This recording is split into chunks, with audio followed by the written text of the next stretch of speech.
Hi friends, இன்னைக்கு நம்ம வீடியோவில் என்ன பார்க்க போகிறோம் அப்படின்னா, தேங்காய் பாலை பயன்படுத்தி செய்யக்கூடிய ரெசிபிகளும், தேங்காய் பாலோட மருத்துவ நன்மைகள் என்னன்றதும் பார்க்க போகிறோம். பொதுவாக தேங்காயில் அதிக கொழுப்பு இருக்கிறதாவும், இது நமது உடல் கேடு விளைவிச்சு மாரடைப்பை ஏற்படுத்துன்றதும், இதனால் தேங்காய் மற்றும் அதை சார்ந்த உணவுகளை சாப்பிடக்கூடாதுன்னு சிலர் கூறுவாங்க. ஆனா, உண்மை அது கிடையாது. உண்மையிலேயே தேங்காயில பல நன்மைகள் கொட்டி கிடக்குது. அந்த வகையில இங்க நம்ம பார்க்க போறது, தினமும் 1 கப்பு தேங்காய் பால் சாப்பிட்டோம் அப்படின்னா, நமக்கு உடல்ல எந்தெந்த பிரச்சனைகள் தீரும்? யாரெல்லாம் அவசியம் சாப்பிடணும்? இத பத்தி தான் இன்னைக்கு நம்ம வீடியோல பார்க்க போறோம். ஃபர்ஸ்ட் ஒன், தேங்காய் பால்ல உள்ள சத்துக்கள் என்னன்றத பார்ப்போம். தேங்காய் பால்ல vitamin C, vitamin E, thiamine, niacin, pantothenic அமிலம், ரிபோஃப்ளவின், மேலும் தாது உப்புகள்னு கால்சியம், தாமிரம், இரும்புச்சத்து, மெக்னீசியம், பாஸ்பரஸ், செலினியம், துத்தநாகம், பொட்டாசியம், கார்போஹைட்ரேட் போன்ற பல சத்துக்கள் இதில் இருக்குது. இத்தனை சத்துக்கள் நிறைஞ்ச தேங்காய் பாலில் எந்தெந்த நோய்களை குணப்படுத்துதுன்றதை பார்ப்போம். ஃபர்ஸ்ட் ஒன், ரத்த சோகை. போதுமான இரும்பு சத்து உடலில் இல்லாமல் இருக்கிறதுனால பலருக்கும் இரும்பு சத்து குறைபாடு ஏற்பட்டு உடலில் ஹீமோகுளோபின் எண்ணிக்கையும் குறையும். இதனால் ரத்த அணுக்கள் போதுமான அளவு ஆக்சிஜன் கிடைக்காம ரத்த சோகை உண்டாகும். 1 கப்பு தேங்காய் பாலில் உடலுக்கு அன்றாடம் தேவைப்படக்கூடிய இரும்பு சத்துல 25% கிடைக்குது. எனவே சின்னவங்க முதல் கொண்டு நடுத்தர வயதுடையவங்க வரைக்கும் தினமும் 1 கப்பு தேங்காய் பாலை குடிக்கிறதுனால இரும்பு சத்து கிடைச்சி ரத்த சோகை நீங்கும். அடுத்து, உடல் எடையை குறைக்க உதவுது. உடல் எடை குறைய உடலுக்கு தேவையான அனைத்து சத்துக்களும் கிடைக்கணும் அப்படின்னா அதுக்கு தேங்காய் பாலை சரியான தேர்வு. அதாவது தேங்காய் பால் விரைவிலேயே பசி அடக்கம் செய்யும். இதனால அதிக உணவு சாப்பிட்றதை தடுத்து உடல் எடை அதிகரிப்பதை தடுக்கலாம். அடுத்து, வாத நோயை குணப்படுத்துது. பொதுவாக குறைந்த அளவு செலினியம் இருப்பவங்களுக்கு முடக்குவாதம் ஏற்பட அதிகமான வாய்ப்பு இருக்குது. இத்தகைய செலினும் தேங்காய் பாலில் அதிகம் இருக்கிறதுனால இது கீழ்வாதம் இருப்பவங்களுக்கு இதனை சாப்பிட்றப்ப நல்ல நிவாரணம் கிடைக்கும். அதே மாதிரி இதில் உள்ள அதிக அளவு பொட்டாசியம் ரத்த கொதிப்போட அளவையும் குறைக்க உதவி புரியுது. அடுத்து, கெட்ட கொழுப்பை குறைக்குது. முக்கியமாக தேங்காய் பாலில் உள்ள நிறைவுற்ற கொழுப்புகளில் 50% லாரிக் அமிலம் இருக்குது. இது உடலில் உள்ள கெட்ட கொழுப்பினை குறைச்சி நல்ல கொழுப்பை அளவை அதிகரிக்குது. நாம் இந்த தேங்காய் பாலை உணவில் சேர்த்துக்கிறப்ப கெட்ட கொழுப்போட அளவை குறைச்சி நல்ல கொழுப்பை அதிகரிக்கிறதாக ஆய்வுகளில் தெரிவிச்சிருக்காங்க. அடுத்து, நோய் எதிர்ப்பு சக்தியை அதிகரிக்குது. இதில் விட்டமின் சி நிறைஞ்சிருக்கிறதுனால உடலில் நோய் எதிர்ப்பு அமைப்பை பலப்படுத்துது.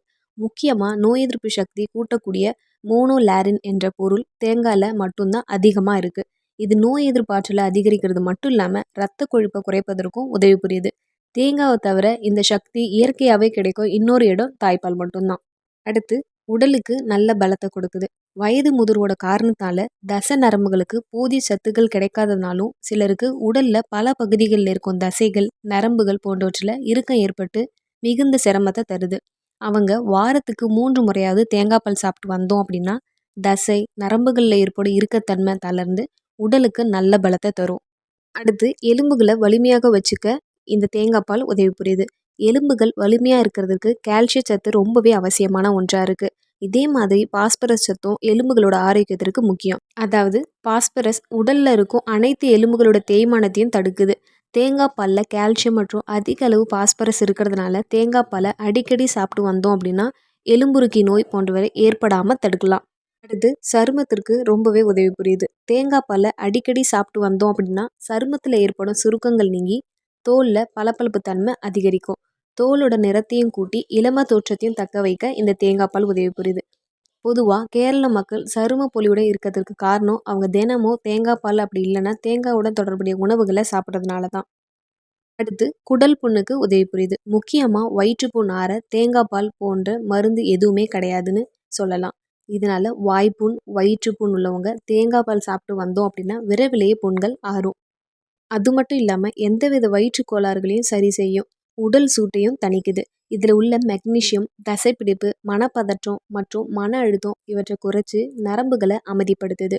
1 கப்பு தேங்காய் பாலில் 89 மில்லிகிராம் மெக்னீசியம் இருக்கிறதுன்னு குறிப்பிடப்பட்டது. பொதுவாக நாம் எதையுமே அளவாக பயன்படுத்தணும் அப்படின்னா எந்த பிரச்சனையுமே வராது. பொதுவாக பசுவோட பால் ஒத்துக்கொள்ளாதவங்க கூட தேங்காய் பாலை சாப்பிடலாம். தேங்காய் பாலை வெறும் வயிற்றில் மட்டும் எந்த நேரத்தில் குடித்தாலும் உடலுக்கு நல்லது தான். அதனால் தேங்காய் பாலை கண்டிப்பாக பயன்படுத்தி நன்மையை பெறுங்க. அடுத்து, தேங்காய் பாலை பயன்படுத்தி செய்யக்கூடிய சுவையான மற்றும் சத்தான ரெசிபிகளை பற்றி பார்ப்போம். எல்லாருக்குமே பிரியாணி பிடிக்குமான்னு கேட்டால் கண்டிப்பாக பிடிக்கும். பிரியாணி பிடிக்காதவங்களே இருக்க மாட்டோம். அப்படிப்பட்ட பிரியாணியை இந்த தேங்காய் பால் வச்சு எப்படி செய்யலான்றதை பார்ப்போம். இந்த பிரியாணி செய்ய தேவையான பொருட்கள்: பாஸ்மதி அரிசி 1 கப்பு, தேங்காய் ஒரு மூடி துருவியது, பச்சை பட்டாணி 1/4 கப்பு, பெரிய வெங்காயம் 1 பொடியாக நறுக்கியது, பச்சை மிளகாய் 2 நீளமாக கீறிக்கோங்க. அடுத்து இஞ்சி பூண்டு விழுது 1/2 ஸ்பூன், கிராம்பு 3, பட்டை 3 சின்ன சின்ன துண்டு, சோம்பு 1/2 ஸ்பூன், நெய் 1 டேபிள் ஸ்பூன், உப்பு தேவையான அளவு, மல்லித்தழை கைப்பிடி அளவு. இது போக நெய்யில் வறுத்த முந்திரி ஒரு கைப்பிடி உங்களுக்கு தேவைப்பட்டால் பயன்படுத்திக்கலாம். அப்படி இல்லைன்னா விட்டுவிடுங்க. சேர்க்க நினச்சா 3 டேபிள் ஸ்பூன் நெய்யில் ஒரு கைப்பிடி முந்திரியை வறுத்து எடுத்து தனியாக எடுத்து வச்சுக்கோங்க. அடுத்து தேங்காய் பால் பயன்படுத்தி செய்யக்கூடிய பிரியாணி எப்படி செய்யலான்றதை பார்ப்போம். ஃபஸ்ட்டு அரிசியை ஒரு பாத்திரத்தில் போட்டு நல்லா கழுவி எடுத்துக்கோங்க. அதுக்கடுத்து தண்ணி நல்லா வடிகட்டி ஒரு 10 நிமிஷத்துக்கு நல்லா ஊற வச்சுக்கோங்க. அதுக்கடுத்து தேங்காவை துருவலை மிக்ஸி ஜாரில் சேர்த்து கொஞ்சம் தண்ணி விட்டு அரைச்சி வடிகட்டி பால் எடுத்துக்கோங்க. அந்த பிழிந்த தேங்காயை மறுபடியும் ஒரு முறை அரைச்சி மறுபடியும் 2வதும் பால் எடுத்து வச்சுக்கோங்க. இந்த அளவுக்கு பால் 1 கப்பு தேவைப்படும். அடுத்து நம்ம எடுத்து வச்சுருக்க இந்த தேங்காய் பாலோட 1/2 கப்பு தண்ணியை சேர்த்து கலந்து எடுத்து வச்சுக்கோங்க. அடுத்து ஒரு சின்ன குக்கரில் நெய்யை விட்டு நெய் சூடானதுக்கப்புறம் பட்டை, கிராம்பு மற்றும் சோம்பு சேர்த்து நல்லா வாசனை வர வரைக்கும் வதக்கிக்கோங்க. அதுக்கடுத்து வெங்காயம் மற்றும் பச்சை மிளகாய் சேர்த்து வதக்கிக்கோங்க. அடுத்து வெங்காயம் நல்லா பொன்னிறமாக வதங்கினதுக்கப்புறம் இஞ்சி பூண்டு விழுது சேர்த்து தொடர்ந்து வதக்கிட்டே இருங்க. அடுத்து பச்சை வாசம் போனதுக்கப்புறம் பச்சை பட்டாணியை சேர்த்து கொஞ்ச நேரம் லேசாக வதக்குங்க. அடுத்து இது கூட தேங்காய் பாலை கலந்துக்கோங்க. அடுத்து நம்ம ஊற வச்சுருக்க அரிசியை எடுத்து தண்ணீர் வடிச்சிட்டு இதோட சேர்த்துக்கோங்க. இது கூடவே தேவையான அளவு உப்பு கலந்து மூடி 2 விசில் வர வரைக்கும் வேக வச்சு இறக்கிடுங்க. இதுக்கு மேலே மல்லி தழையையும் நம்ம நெய்யில் வறுத்து வச்சுருக்க முந்திரியும் போட்டு கிளறிடுங்க. அதை குழையாமல் கிளறுங்க. இதுக்கு சைடிஷ்ஷாக குருமா அப்படி இல்லைன்னா கிரேவியோட பரிமாறலாம். குழந்தைகள் முதல் பெரியவங்க வரைக்கும் விரும்பி சாப்பிடுவாங்க. இது காரம் அதிகமாக இருக்காது, அதனால் குழந்தைங்க விரும்பி சாப்பிடுவாங்க. சுவையான தேங்காய் பால் புட்டிங் எப்படி செய்யலான்றதை பார்ப்போம். இதுக்கு தேவையான பொருட்கள்: தேங்காய் துருவல் 2 கப்பு, சர்க்கரை 1/2 கப்பு, சோள மாவு அதாவது கார்ன்ஃப்ளவர் 1/4 கப்பு, உப்பு 1 சிட்டிகை, ஏலக்காய் 2. அடுத்து தேங்காய் பால் புட்டிங் எப்படி செய்யலான்றதை பார்ப்போம். முதல்ல நாம் எடுத்து வச்சுருக்க 2 கப்பு தேங்காய் துருவல் மற்றும் 2 ஏலக்காயை ஒரு மிக்ஸி ஜாரில் போட்டு நல்லா அரைச்சி எடுத்துக்கோங்க.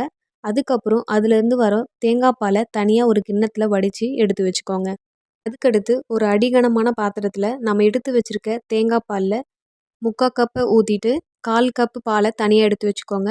அடுத்து இந்த 3/4 கப்பு பால் கூட 1/2 கப்பு சர்க்கரையை சேர்த்து அது கூட 1 சிட்டிகை உப்பு சேர்த்து நல்லா கலந்து எடுத்து வச்சுக்கோங்க. உப்பு சேர்க்கறதுனால இனிப்பு சுவை அதிகமான சுவையை கொடுக்கும். அடுத்து நம்ம தனியாக எடுத்து வச்சுருக்க 1/4 கப்பு பாலில் 1/4 கப்பு சோள மாவு அதாவது கார்ன்ஃப்ளவரை சேர்த்து எடுத்து வச்சுக்கோங்க. சோள மாவை சரியான அளவில் தான் சேர்க்கணும். அதிகமாக சேர்த்தோம் அப்படின்னா புட்டிங் கெட்டியாக போயிடும். அதனால் சரியான அளவில் சேர்த்துக்கோங்க. அடுத்து நம்ம அடுப்பை பற்ற வச்சுட்டு அதில் நம்ம ஒரு பாத்திரத்தை வச்சுட்டு தேங்காய் பால் சர்க்கரை கலந்து ஒரு கலவை வச்சுருக்கோம்ல, அதை இதில் கொட்டி நல்லா கலந்துக்கோங்க. இந்த கலவையை நல்லா கொதிக்க வச்சு நுரை வரும்போது அது கூட நம்ம கலந்து வச்சுருக்க தேங்காய் பால் சோள மாவு அதை இது கூட கலந்துருங்க. இதெல்லாம் நல்லா ஒன்றா கலந்து ஒரு நெய் போன்ற பக்குவத்துக்கு வரும். இப்போ அடுப்பில் இருந்து இறக்கிடுங்க. அதுக்கப்புறம் இந்த கலவையை சூடாக இருக்கும்போதே ஒரு கிண்ணத்தில் மாற்றிடுங்க. இந்த கலவை சூடு ஆறுனதுக்கப்புறம் இந்த கலவையை 2 மணி நேரத்துக்கு ஃப்ரிட்ஜில் வச்சு அதாவது ஃப்ரீசரில் வச்சுருங்க. அதுக்கடுத்து எடுத்து பார்த்தோம் அப்படின்னா நம்மளுக்கு பிடிச்ச தேங்காய் பால் புட்டிங் ரெடி ஆயிரும். இதுவரை நம்ம வீடியோவில் தேங்காய் பாலோட மருத்துவ நன்மைகள் என்னன்றதையும் தேங்காய் பாலை பயன்படுத்தி செய்யக்கூடிய சூப்பரான ரெசிபிகள் பற்றியும் பார்த்தோம். இந்த வீடியோ உங்களுக்கு பயனுள்ளதாக இருக்கும் நம்புகிறேன். பிடிச்சிருந்தால் லைக் பண்ணுங்கள், ஷேர் பண்ணுங்கள், கமெண்ட் பண்ணுங்கள். மறக்காமல் சப்ஸ்கிரைப் பண்ணுங்கள். இதே மாதிரி அடுத்த வீடியோவில் சந்திப்போம். நன்றி.